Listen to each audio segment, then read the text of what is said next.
আসসালামু আলাইকুম। আমরা আজকে নবম ও দশম শ্রেণীর গণিতের পরিমিতি অধ্যায় নিয়ে আলোচনা করব। পরিমিতি অধ্যায়টা কয়েকটা সেকশনে বিভক্ত। তার মধ্যে আমরা প্রথম সেকশন 16.1 নিয়ে আলোচনা করব। এই 16.1-এর ম্যাথগুলো করার জন্য আমাদের কয়েকটি সূত্র জানা লাগবে ত্রিভুজের। সেই ত্রিভুজের সূত্রগুলোর মধ্যে আমাদের যেই সূত্রগুলো অবশ্যই মনে রাখতে হবে সেই সূত্রগুলো এখানে দেওয়া হলো। সূত্রগুলো হচ্ছে, প্রথমত আমাদের যে সূত্রটা মুখস্থ করতে হবে সেটা হচ্ছে ত্রিভুজের একদম বেসিক যে সূত্রটা আমরা জানি সেটা হচ্ছে ত্রিভুজের ক্ষেত্রফল সমান হাফ গুণন ভূমি গুণন উচ্চতা। তবে শুধু এই একটা সূত্রকে ডিরেক্টলি মুখস্থ করলে আমরা পারবো না। এই সূত্রকে বিভিন্নভাবে আমাদেরকে জানতে হবে, বিভিন্ন ত্রিভুজের ক্ষেত্রে এই সূত্রটা কেমন হবে। তো আমরা সে নিয়ে আলোচনা করব। তো প্রথমত আমরা এই সূত্রগুলোকে খুব সুন্দর করে মুখস্থ করে নেব, কারণ এই অধ্যায় ম্যাথগুলো করতে হলে আমাদের সূত্রগুলো জানা অতীব জরুরি। সেজন্য আমাদের প্রথমত সূত্রগুলোকে খুব সুন্দর করে মুখস্থ করতে হবে। তো প্রথম যে সূত্রটা আমরা দেখব সেই সূত্রটা হচ্ছে আমাদের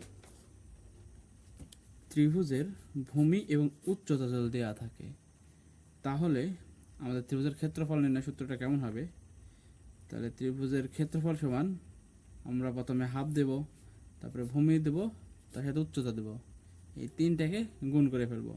তাহলে ত্রিভুজের ভূমি এবং উচ্চতা দেওয়া থাকলে আমরা কী করব, সূত্রটা হবে এমন: ত্রিভুজের ক্ষেত্রফল সমান হাফ গুণিত ভূমি গুণিত উচ্চতা। এবার আসি আমরা দ্বিতীয় সূত্রতে। দ্বিতীয় সূত্রটা হচ্ছে, যদি আমাদের সমকোণী ত্রিভুজ দেওয়া থাকে, যদি আমরা প্রশ্নে দেখি যে একটি সমকোণী ত্রিভুজের ভূমি এবং উচ্চতা দেওয়া আছে তাহলে ক্ষেত্রফলটা কেমন হবে। তাহলে সমকোণী ত্রিভুজের ক্ষেত্রফলের বেলায় ক্ষেত্রফল সমান হাফ গুণন ভূমি গুণন উচ্চতা। তার মানে এর আগে আমরা ম্যাথের যে বেসিক সূত্রটা পড়লাম যে ত্রিভুজের ক্ষেত্রফল সমান হাফ গুণিত ভূমি গুণিত উচ্চতা, তো সমকোণী ত্রিভুজের বেলাও সেটা হবে। তবে এই যাতে একটা জিনিস মনে রাখতে হবে যে সমকোণী ত্রিভুজের বেলায় আমরা জানি এর একটা লম্ব থাকে আর একটা ভূমি থাকে। এই যে লম্ব, এটাকেই আমরা উচ্চতা বলে থাকি।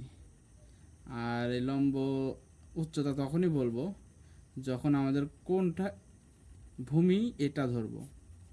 আবারও খেয়াল করেন আমার হাতের দিকে, যে আমরা যখন এই কোণটাকে ঠেটা ধরবো তখন এইটা হবে ভূমি আর এইটা হবে উচ্চতা।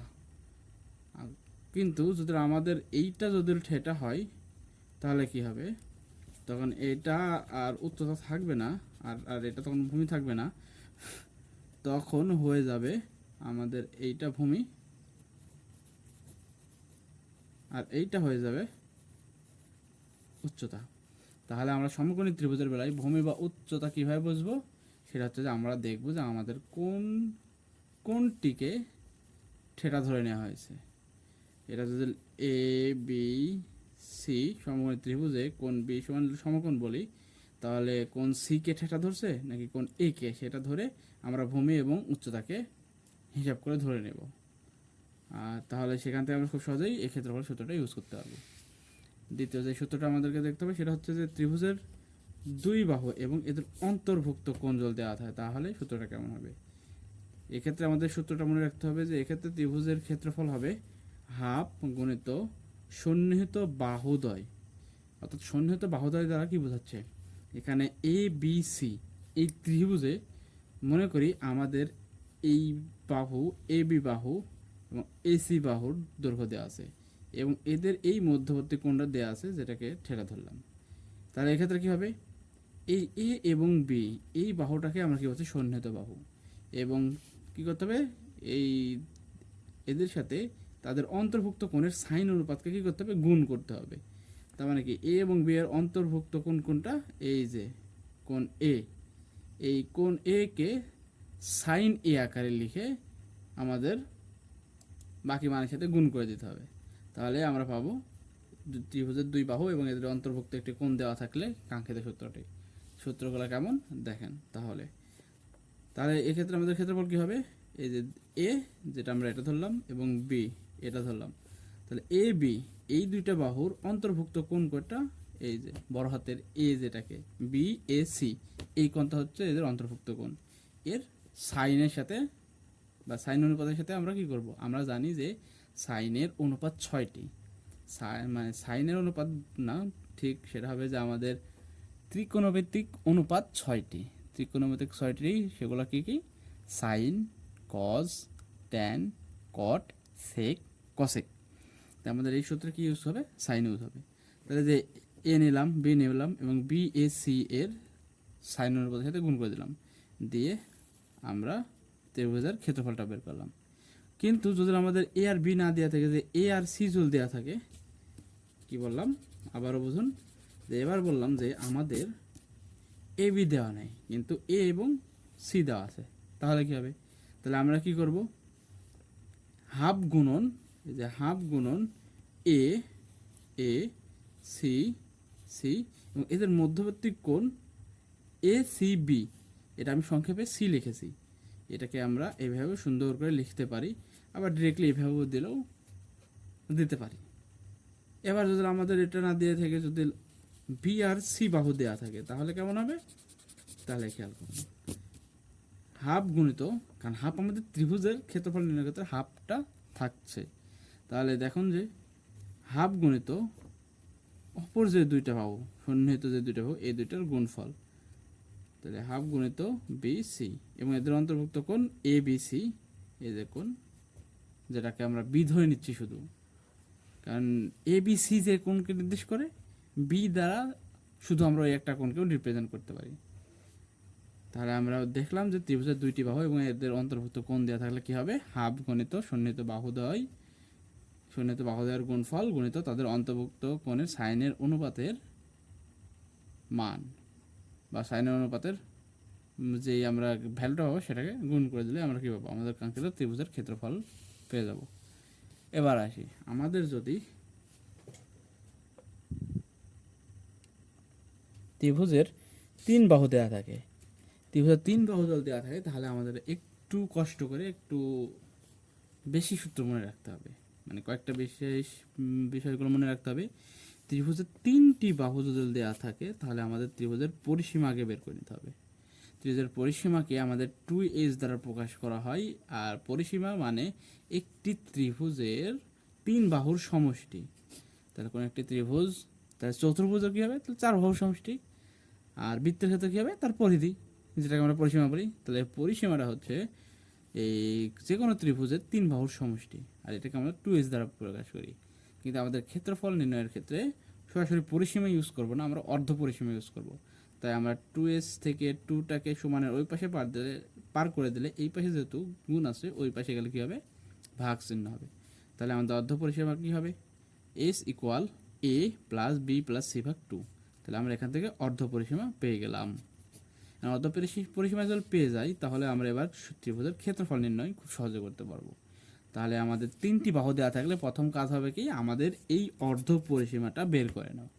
বের করে নেওয়ার পরে ত্রিভুজের ক্ষেত্রফল হবে root over s into s minus a into s minus b into s minus c, অর্থাৎ ওই অর্ধ পরিসীমাটা একবার গুণ করব, করে এই অর্ধ পরিসীমা থেকে সবগুলো বাহুর দৈর্ঘ্য একবার করে বিয়োগ করব। দেখুন এখানে প্রথমে এ বাহু বিয়োগ করলাম, এখানে বি বাহু বিয়োগ করলাম, এখানে সি বাহু বিয়োগ করলাম, করার পরে এই যে অর্ধ পরিসীমার সাথে আবার কি করলাম? গুণ করলাম। গুণ করে রুট করলে আমরা যে মানটা পাবো সেটাই হবে আমাদের কাঙ্ক্ষিত ত্রিভুজের ক্ষেত্রফল।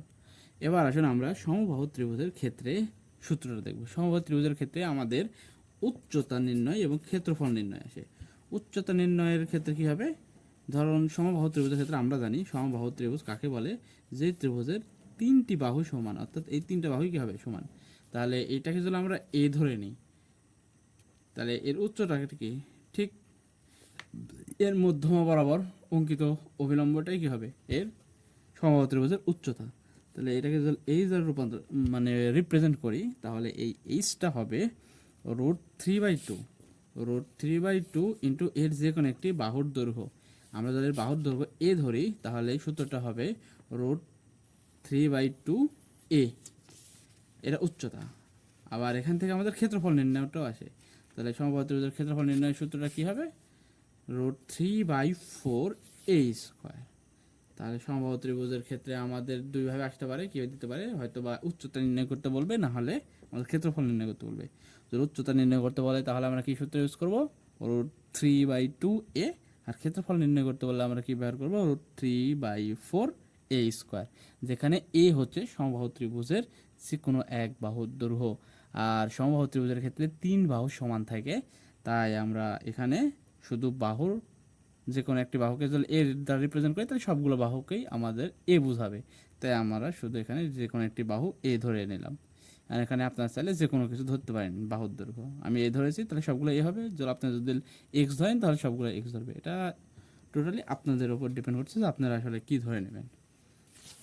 এবার লাস্ট ওয়ান, আমাদের এই অধ্যায়ে আরেকটা সূত্র জানতে হবে, মানে এই চ্যাপ্টারটা 16.1 করতে হলে, সেটা হচ্ছে সমদ্বিবাহু ত্রিভুজের ক্ষেত্রে যদি সমদ্বিবাহু ত্রিভুজ উল্লেখ থাকে তাহলে আমাদের উচ্চতা নির্ণয়ের ক্ষেত্রে মনে রাখতে হবে যে সমদ্বিবাহু ত্রিভুজ কি। এটা যদি আমাদের একটা ত্রিভুজ বলি এ বি সি, যেখানে এসি